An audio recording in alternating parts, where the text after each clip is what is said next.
Hello friends, welcome to குறிஞ்சி கதம்பம். நாம் இன்றைக்கி மிக்ஸ்டு வெஜிடபிள் இட்லி எப்படி பண்ணுறதுன்னு பார்க்கலாம். இதுக்கு 2 கப் அளவு இட்லி மாவு எடுத்திருக்கேன். இதுக்கு தோல் நீக்கி பொடியாக நறுக்கிய கேரட், பொடியாக நறுக்கிய பீன்ஸ், பச்சை பட்டாணி எல்லாமே சேர்ந்து 1 கப் அளவு வர மாதிரி எடுத்திருக்கேன்.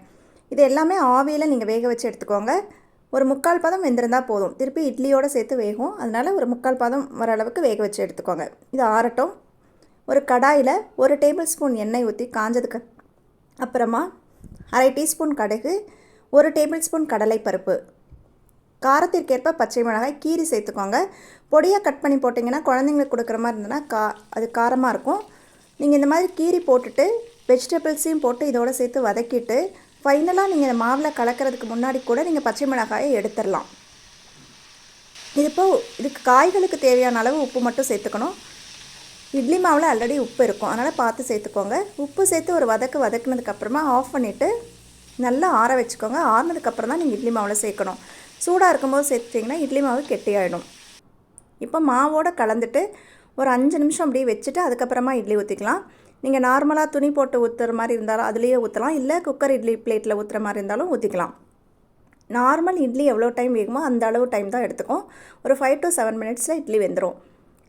காய்கள் சாப்பிடாத குழந்தைங்களுக்கு இந்த மாதிரி பண்ணி கொடுக்கலாம். இட்லியே பிடிக்காது அப்படின்னா பொடி இட்லிலாம் பண்ணுற மாதிரி இருந்ததுன்னா இந்த மாதிரி வெஜிடபிள்ஸ் சேர்த்துட்டு இட்லி பண்ணிவிட்டு அப்புறமா கட் பண்ணி பொடி இட்லி பண்ணி கொடுக்கலாம். ஸ்கூலுக்கு கொடுத்து அனுப்பும்போது எப்படி இருந்தாலும் சாப்பிட்டுட்டு வந்துடுவாங்க.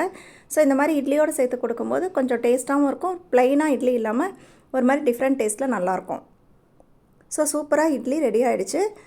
இப்போ குக்கர் பிளேட்டாக இருந்தால் பேக் சைடில் தண்ணியில் காமிச்சிட்டு கொஞ்சம் ஆற விட்டுட்டு எடுத்திங்கன்னா நல்லா ஒட்டாமல் வந்துடும். இதுக்கு தொட்டுக்கிறதுக்கு அப்படின்னு பார்த்தீங்கன்னா நல்லா காரசாரமான ஒரு தக்காளி சட்னி அல்லது தக்காளி தொக்கு, புதினா தொகையல் இதெல்லாமே நல்லாயிருக்கும். நம்ம சேனலில் இதுக்கு முன்னாடி 20 வகையான இட்லி ரெசிபீஸ் போட்டிருக்கோம். கவுனி இட்லி, கொள்ளு இட்லி, வெந்தய இட்லி அப்படின்ட்டு இட்லி வகைகள் அப்படிங்கிற ப்ளேலிஸ்ட்டில் இருக்குது. செக் பண்ணி பாருங்கள். கண்டிப்பாக இந்த ரெசிபி நீங்களும் ட்ரை பண்ணி பார்த்துட்டு எப்படி இருந்ததுன்னு உங்கள் ஃபீட்பேக்கை மறக்காமல் கமெண்ட்டில் சொல்லுங்கள். தேங்க்ஸ் ஃபார் வாட்சிங்.